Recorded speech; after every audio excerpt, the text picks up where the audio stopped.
বিসমিল্লাহির রহমানির রহিম। আসসালামু আলাইকুম ওরহমতুল্লাহি ওবরাকাতুহু। সুপ্রিয় ও সম্মানিত শ্রোতা, আপনি কি জানেন এমন একটি রাত আছে যেই রাতে আকাশের দরজা খুলে যায়, যেই রাতে আল্লাহ তাআলা বান্দাদের দিকে বিশেষ দৃষ্টিতে তাকান, যেই রাতে ক্ষমা, রহমত আর নাজাতের ঘোষণা দেওয়া হয়?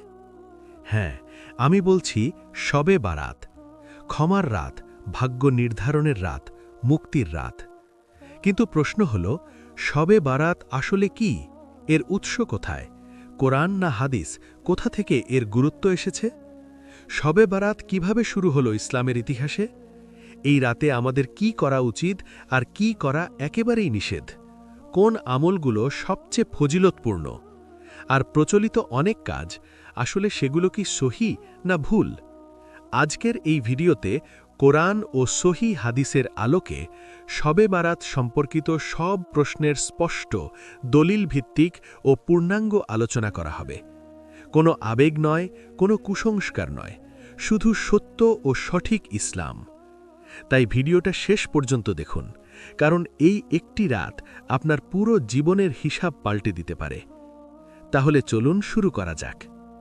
শবে বারাত নামটি একটি ফার্সি ও একটি আরবি শব্দের সমন্বয়ে গঠিত। শব শব্দটি ফার্সি, অর্থ রাত, আর বারাত শব্দটি আরবি, অর্থ মুক্তি।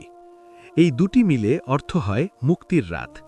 যেহেতু এই রাতে অগণিত মানুষের গুনাহ ক্ষমা করে দেওয়া হয় এবং বহু জাহান্নামীকে জাহান্নাম থেকে মুক্তি দেওয়া হয়, তাই এই রাতটি শবে বারাত বা মুক্তির রাত নামে পরিচিত। হাদিস শরীফে এই রাতটি লাইলাতুন নিসফ মিন শাবান তথা অর্ধ শাবানের রাত, 14 শাবান দিবাগত রাত বলে উল্লেখ করা হয়েছে। শবে বারাতের ফজিলত সম্পর্কে নির্ভরযোগ্য কয়েকটি হাদিস। আন মুআজ ইবনে জাবালিন আনিন নবিয়্যি সাল্লাল্লাহু আলাইহি ওয়াসাল্লাম ক্বালা ইয়াত্তালিউল্লাহু ইলা খালকিহি ফি লাইলাতিন নিসফি মিন শাবানা ফায়াগফিরু লিজামিই খালকিহি ইল্লা লিমুশরিকিন আও মুশাহিনিন। অর্থ, হযরত মুআজ ইবনে জাবাল রাদিয়ানহু থেকে বর্ণিত, রাসূলুল্লাহ সাল্লাল্লাহু আলাইহি ওয়াসাল্লাম ইরশাদ করেন, আল্লাহ তাআলা অর্ধ শাবানের রাতে শবে বারাতে তার সৃষ্টির প্রতি মনোযোগী হন এবং মুশরিক ও বিদ্বেষ পোষণকারী ব্যক্তি ছাড়া সবাইকে ক্ষমা করে দেন। عن علي بن أبي طالب رضي الله عنه قال رسول الله صلى الله عليه وسلم إذا كانت ليلة النصف من شعبان فقوموا ليلها وصوموا نهارها فإن الله ينزل فيها لغروب الشمس إلى سماء الدنيا فيقول ألا من مستغفر لي فأغفر له ألا من مسترزق فأرزقه ألا من مبتلا فأعافيه ألا كذا ألا كذا حتى يطلع الفجر। অর্থ, হযরত আলী রাদিয়ানহু থেকে বর্ণিত, রাসূলুল্লাহ সাল্লাল্লাহু আলাইহি ওয়াসাল্লাম ইরশাদ করেন, অর্ধ শাবানের রাত, 14 শাবান দিবাগত রাত যখন আসে, তখন তোমরা এ রাতটি ইবাদত বন্দিগিতে কাটাও এবং দিনের বেলায় রোজা রাখো। নিশ্চয়ই আল্লাহ তাআলা এ রাতে সূর্যাস্তের পর প্রথম আসমানে আসেন এবং বলতে থাকেন, আছে কি কোনো ক্ষমা প্রার্থী? আমি তাকে ক্ষমা করব। আছে কি কোনো রিজিক প্রার্থী? আমি তাকে রিজিক দিব। আছে কি কোনো বিপদগ্রস্ত? আমি তাকে বিপদ মুক্ত করে দিব। আছে কি এমন, আছে কি এমন, এভাবে শুভ সাদিক পর্যন্ত বলতে থাকেন। হযরত আলা ইবনুল হারিস রাহমাহুল্লাহ থেকে বর্ণিত, উম্মুল মুমিনিন হযরত আয়েশা রাদিয়ানহা বলেন, একবার রাসূলুল্লাহ সাল্লাল্লাহু আলাইহি ওয়াসাল্লাম রাতে নামাজে দাঁড়ালেন এবং এত দীর্ঘ সিজদা করলেন যে আমার আশঙ্কা হলো তার হয়তো ইন্তেকাল হয়ে গেছে। আমি তখন উঠে তার বৃদ্ধাঙ্গুলি নাড়া দিলাম। তার বৃদ্ধাঙ্গুলি নড়ল। যখন তিনি সিজদা থেকে উঠলেন এবং নামাজ শেষ করে বললেন, হে আয়েশা, অথবা বললেন, ওহে হুমায়রা, তোমার কি এই আশঙ্কা হয়েছে যে আল্লাহর রসূল সাল্লাল্লাহু আলাইহি ওয়াসাল্লাম তোমার হক নষ্ট করবেন? আমি উত্তরে বললাম, না ইয়া রাসূলাল্লাহ, আপনার দীর্ঘ সিজদা থেকে আমার আশঙ্কা হয়েছিল আপনি ইন্তেকাল করেছেন কিনা তাই। নবীজি জিজ্ঞাসা করলেন, তুমি কি জানো এটা কোন রাত? আমি বললাম, আল্লাহ ও তার রাসূলই ভালো জানেন। তিনি তখন বললেন, হাযিহি লাইলাতুন নিসফি মিন শাবানা ইন্নাল্লাহা আযযা ওয়া জাল্লা ইয়াত্তালিউ ইলা ইবাদিহি ফি লাইলাতিন নিসফি মিন শাবানা ফায়াগফিরু লিল মুস্তাগফিরিনা ওয়া ইয়ারহামুল মুস্তারহিমিনা ওয়া ইউআখিরু আহলাল হিকদি কামা হুম। এটা হলো অর্ধ শাবানের রাত, শাবানের 14 তারিখ দিবাগত রাত। আল্লাহ তাআলা অর্ধ শাবানের রাতে তার বান্দাদের প্রতি মনোযোগী হন, ক্ষমা প্রার্থীদের ক্ষমা করেন এবং অনুগ্রহ প্রার্থীদের প্রতি অনুগ্রহ করেন, আর বিদ্বেষ পোষণকারীদের ছেড়ে দেন তাদের অবস্থাতেই। এ রাতে করণীয় আমলসমূহ। উল্লিখিত হাদিসসমূহ থেকে প্রতীয়মান হয় যে এ রাতে ইবাদতের কোনো ধরন নির্দিষ্ট নেই, বরং এ রাতে এমন সব নেক আমল করা উচিত যার মাধ্যমে আল্লাহর রহমত ও মাগফিরাত লাভ করা যায়। তাই এ রাতে আমরা নিম্নোক্ত আমলসমূহ করতে পারি। ১. মাগরিব, এশা, ফজরের নামাজ অবশ্যই জামাতের সাথে আদায় করা।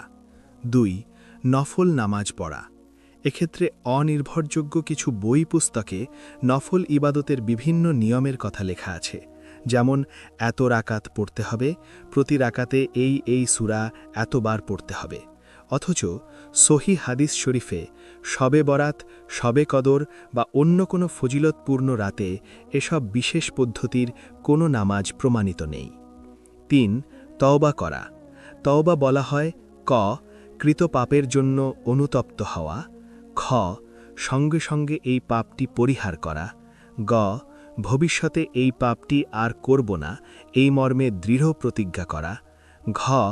বান্দার হক নষ্ট করে থাকলে তার হক আদায় করে কিংবা ক্ষমা গ্রহণ করে দায়মুক্ত হওয়া, ও কোনো ফরজ ওয়াজিব ছুটে গিয়ে থাকলে মাসআলা অনুযায়ী তার কাজা কাফফারা আদায় করা, অতঃপর আল্লাহর আনুগত্যের দিকে ফিরে আসা এবং অন্তর থেকে তার কাছে ক্ষমা প্রার্থনা করা। ৪. কোরআনে কারিম তেলাওয়াত করা, দুরুদ শরীফ পড়া, জিকির আজকার করা ও ইস্তেগফার পড়া ইত্যাদি। ফজিলাতপূর্ণ 2টি ইস্তেগফার। ১. সাইয়্যিদুল ইস্তেগফার। আল্লাহুম্মা আনতা রব্বি লা ইলাহা ইল্লা আনতা খলাকতানি ওয়া আনা আবদুকা ওয়া আনা আলা আহদিকা ওয়া ওয়া'দিকা মাসতাতা'তু আবুউ লাকা বিনি'মাতিকা ওয়া আবুউ লাকা বিযামবি ফাগফিরলি ইন্নাহু লা ইয়াগফিরুয যুনুবা ইল্লা আনতা। ফজিলত। রাসূলুল্লাহ সাল্লাল্লাহু আলাইহি ওয়াসাল্লাম ইরশাদ করেন, যে ব্যক্তি নিষ্ঠা ও বিশ্বাসের সাথে দিনে ও রাতে এই ইস্তেগফার পড়বে এবং এ অবস্থায় যে কোনো সময় মারা যাবে, সে নিঃসন্দেহে জান্নাতে প্রবেশ করবে। সহিহ বুখারী হাদিস নং 6306, সুনানে তিরমিজি হাদিস নং 3393। ২. সংক্ষিপ্ত ইস্তেগফার।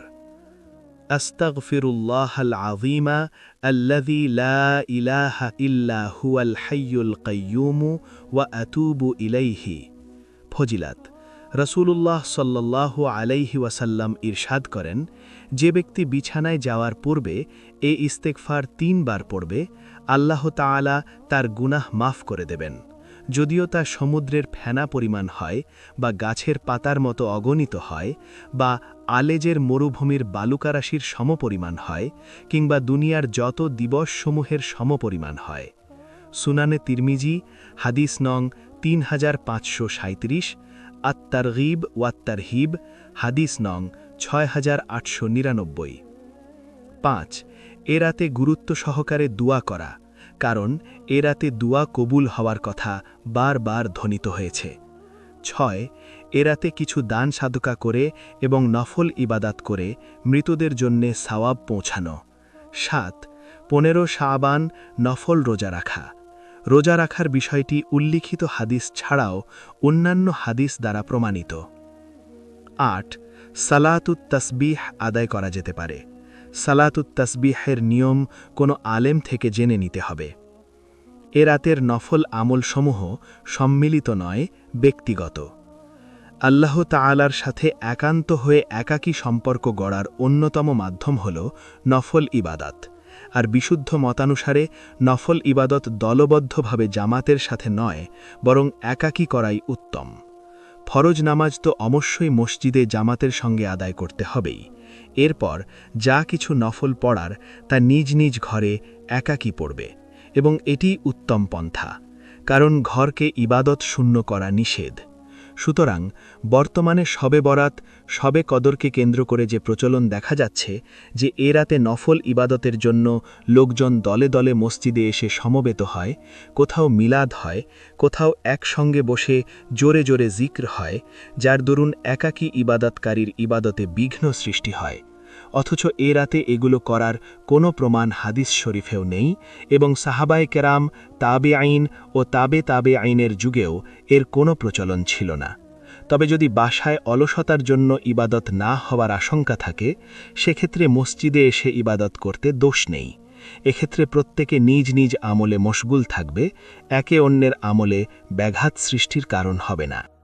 এই রাতেও যারা বঞ্চিত থেকে যায় সে সম্পর্কে হাদিসের বর্ণনা অনুযায়ী কিছু লোক এমন রয়েছে যারা এই সাধারণ ক্ষমার রাতেও ক্ষমা পায় না, যতক্ষণ না তাওবা করে ফিরে আসে। হাদিসের আলোকে এরা হল: ১.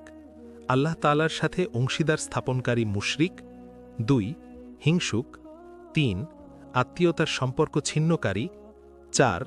যে পুরুষ টাকনুর নিচে কাপড় ঝুলিয়ে পড়তে অভ্যস্ত, ৫. পিতামাতার অবাধ্য সন্তান, ৬. মদ্যপানে অভ্যস্ত ব্যক্তি, ৭. অন্যায়ভাবে কাউকে হত্যাকারী। দেখুন সহিহ ইবনে হিব্বান, হানং 5665, মুসনাদে আহমদ, স্থানীয় 6642, জামিয়াউস সুন্নাহ, পৃষ্ঠা 355, শোয়াবুল ইমান 383 থেকে 385। শবে বরাতে বর্জনীয় বিষয়: শয়তান মানুষকে এই রাতে নেক আমল থেকে বিরত রাখার জন্য কিছু কুসংস্কারের প্রচলন ঘটিয়েছে। বিস্ময়ের ব্যাপার হল, কিছু মানুষ এগুলোকে নেক কাজ মনে করে শুধু বিভ্রান্তই হচ্ছে। এ জাতীয় কিছু কুসংস্কারমূলক কাজ হল: ১. আতশবাজি, পটকা ইত্যাদি ফুটানো ও তারাবাতি জ্বালানো, ২. মসজিদ, ঘরবাড়ি, দোকানপাট এবং অন্যান্য জায়গায় আলোকসজ্জা করা। এসব অপচয়ের শামিল। তাছাড়া এটি বিধর্মী এবং হিন্দু দেওয়ালি উৎসবের সাথে সাদৃশ্যপূর্ণ হওয়ার কারণে অবশ্যই পরিত্যাজ্য ও বর্জনীয়। হাদিস শরীফে এসেছে, রাসূলুল্লাহ সাল্লাল্লাহু আলাইহি ওয়াসাল্লাম বলেন, যে ব্যক্তি যে সম্প্রদায়ের সাথে সাদৃশ্য রাখবে সে তাদের দলভুক্ত হবে। সুনানে আবু দাউদ, হাদিস নম্বর 4031। হালুয়া, রুটি, খিচুড়ি পাকানো, এসবকে এ রাতের বিশেষ কাজ মনে করা হয়। মা বোনদের দামি সময় নষ্ট হয়, মসজিদে হইচই ও শোরগোল হয়, ইবাদত করার পরিবেশ নষ্ট হয়, এবং এসবের পিছনে পড়ে এ রাতের তাওবা, ইস্তেগফার, নফল ইবাদত ইত্যাদি ছুটে যায়। সুতরাং এগুলো পরিহার করা আবশ্যক।